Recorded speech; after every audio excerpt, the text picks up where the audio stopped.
जय जिनेंद्र बच्चों। ये बताओ, क्रोध, मान, माया, लोभ को क्या कहते हैं? कषाय। बिल्कुल सही। आज हम लोभ कषाय के बारे में थोड़ा और समझते हैं कि हम कैसे रोज ही लोभ कषाय करते हुए अपने अकाउंट में बुरे कर्म जोड़ते ही चले जाते हैं और हमें पता भी नहीं चलता। आपको पता है, लोभ कषाय को पाप का बाप, फादर भी कहते हैं, क्योंकि इस कषाय के कारण से ही बाकी की जो 3 कषाय हैं ना, वो भी हमारे अंदर चुपके से आ जाती हैं। सबसे पहले एक छोटी सी कहानी सुनते हैं। एक बार एक धनी, एक बहुत पैसे वाले सेठ जी थे। उनके पास 5 लाख रुपए थे।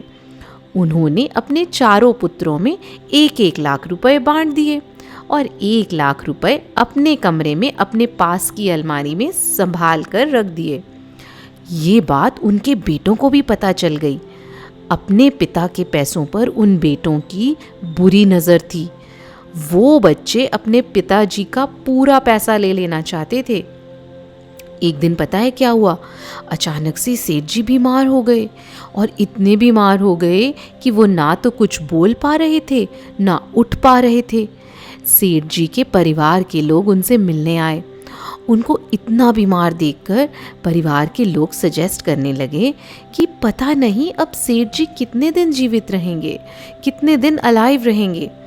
तो वो लोग उनकी फैमिली से कहने लगे कि इन्हें ना अपने आखिरी समय में दान आदि करना चाहिए, पुण्य के लिए।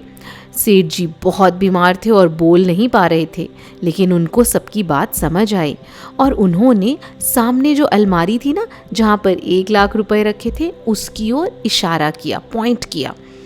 वो बताना चाह रहे थे कि मेरा धन, मेरे 1 लाख रुपए अलमारी में रखे हैं और मैं उन्हें दान करना चाहता हूँ।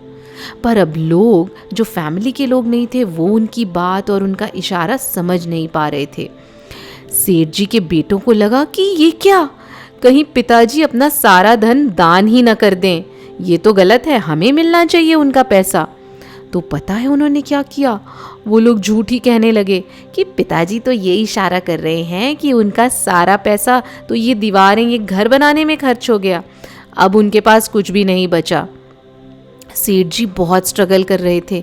वो बार बार ये समझाना चाह रहे थे कि नहीं, मैं तो दान करना चाह रहा हूँ और मेरे पैसे इस अलमारी में रखे हैं। वो तो बस अलमारी की तरफ इशारा करते रहे। तो अब आप बताओ बच्चों, सेठ जी के बेटों ने झूठ क्यों बोला होगा? क्योंकि उन्हें अपने पिता के पैसों का लालच, यानी कि लोभ आ गया था। वो अपने पिता का पैसा खुद ही रखना चाहते थे और पैसे के लालच में उन बेटों ने झूठ ही बोल दिया। उन्होंने ये भी नहीं सोचा कि ये मेरे अपने पिता हैं, मेरे फादर हैं और उनका ये आखिरी समय है। हम भी इस लोभ कषाय के चक्कर में रोज़ कितना लालच कर लेते हैं। कैसे? आइए देखते हैं कुछ इंसिडेंट्स। रोहन बोला, पापा, आकाश के पास PS5 है और मेरे पास अभी तक PS4 है, मुझे भी आप PS5 ला कर दो।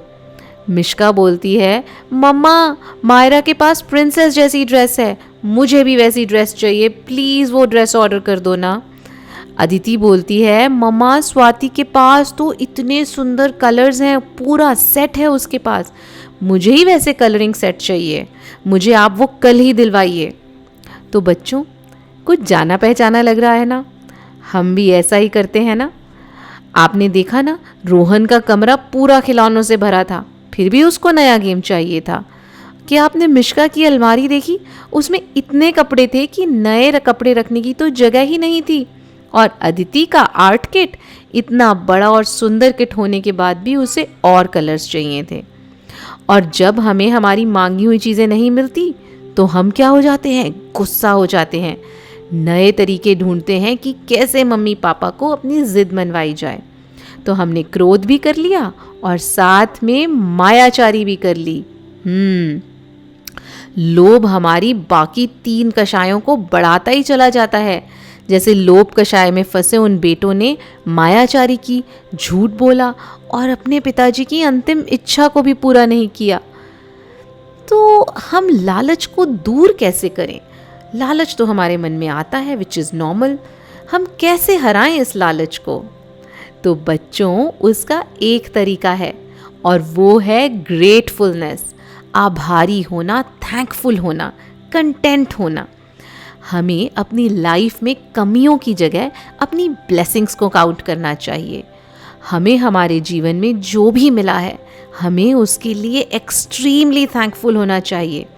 हमारे आसपास ऐसे कितने बच्चे हैं जिनके पास खाने के लिए खाना नहीं है, पहनने के लिए कपड़े नहीं हैं, वो स्कूल नहीं जा सकते। उनके पास खिलौने होना तो एक अचीवमेंट जैसा होता है। देखे हैं ना आपने ऐसे बच्चे? तो बच्चों, अब हम भी हमारे पास जो है उसके लिए हम थैंकफुल होंगे, अपनी ब्लेसिंग्स को काउंट करेंगे और हम लालच बिल्कुल नहीं करेंगे। हमारे पास जितना है, जो है, उसमें खुश रहेंगे। रहेंगे ना? जय जिनेंद्र।